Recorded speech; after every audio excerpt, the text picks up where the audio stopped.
ખરેખર માતા સરસ્વતીની દેન કહી શકાય.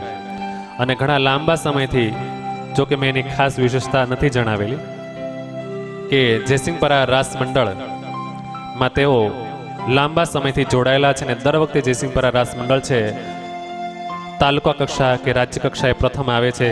ખરેખર એમનો સિંહ ફાળો આ જયસિંહપરા રાસ મંડળમાં ખૂબ જ રહ્યો છે. એવા હાર્મોનિયમ અને ગાયક એવા શિવલાલ રાજ્યગુરુ.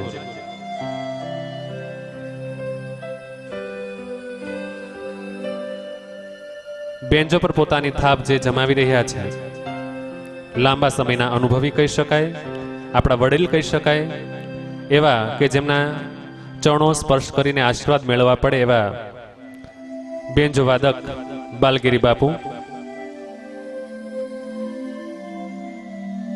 અને પોતાના આંગળીના ટેરવે જેમણે 7 સુરો એમાંથી પ્રગટાવેલા છે. અને ભાગવત કથામાં માત્ર એક જ તબલાવાદક કહી શકાય કે જેમણે હંમેશા આપણને પોતાના તબલા થકી ખૂબ જ ડોલાવ્યા છે, એવા તબલાવાદક ગોપાળભાઈ મેર. અને તમે જે શંખનાદ સાંભળો છો, જે વરસાદનો અવાજ સાંભળો છો, બેકગ્રાઉન્ડ જે અવાજ તમને જોવા મળે છે, ખરેખર એક આર્ટ છે કે અહીંયા ક્યારે એ વસ્તુ કરવી, રજૂઆત કરવી. અને ઘણા લાંબા સમયથી અને હાલ રાજકોટ જેવા શહેરમાં પોતે ઘણા બધા કાર્યક્રમો આપી ચૂક્યા છે એવા પેડ માસ્ટર કહી શકાય અપ્પુ રાજા.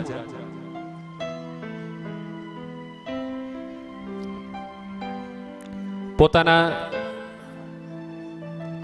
દરેક પ્રસંગોને પોતાના કેમેરામાં કંડારતા, જીવંત રાખતા એવા ફોટોગ્રાફી અને વિડીયોગ્રાફી બાય રોનક વિડીયો નવીનભાઈ કોરાટ અને ભરતભાઈ, નવીનભાઈ પડસાલા અને ભરતભાઈ પડસાલા.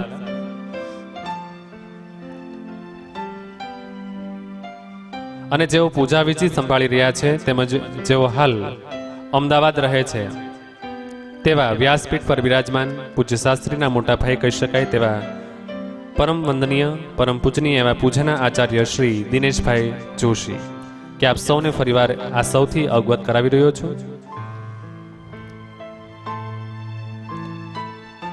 જેમની સેવા, નિષ્ઠા સૌ માટે પ્રેરણાદાયક છે.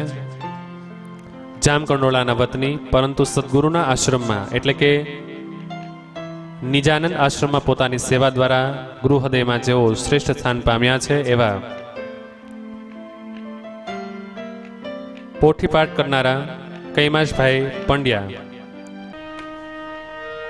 અહંકારના સ્વામી કહી શકાય, અભિમાનના સ્વામી કહી શકાય, દુર્ગુણોના સ્વામી કહી શકાય એવા કંસ જેવા રાક્ષસનો આપણે સંહાર કરવાનો છે. ત્યારે આપણે સૌએ આપણામાં રહેલા દુર્ગુણો, અભિમાન, જે કાંઈ દુર્ગુણો છે એનો આપણે નાશ કરી અને ભગવાન પાસે એવી પ્રાર્થના કરી કે આપણામાં સદગુણોનો વિકાસ થાય, સદગુણોનું બીજ છે આપણામાં રોપાય. ત્યારે આવો આજના બપોરની સેશનનું ફરીવાર કથાનું રસપાન કરાવી રહ્યા છે દિનેશ દાદા જોશી. જોરદાર તાલીઓ છે એમના માટે.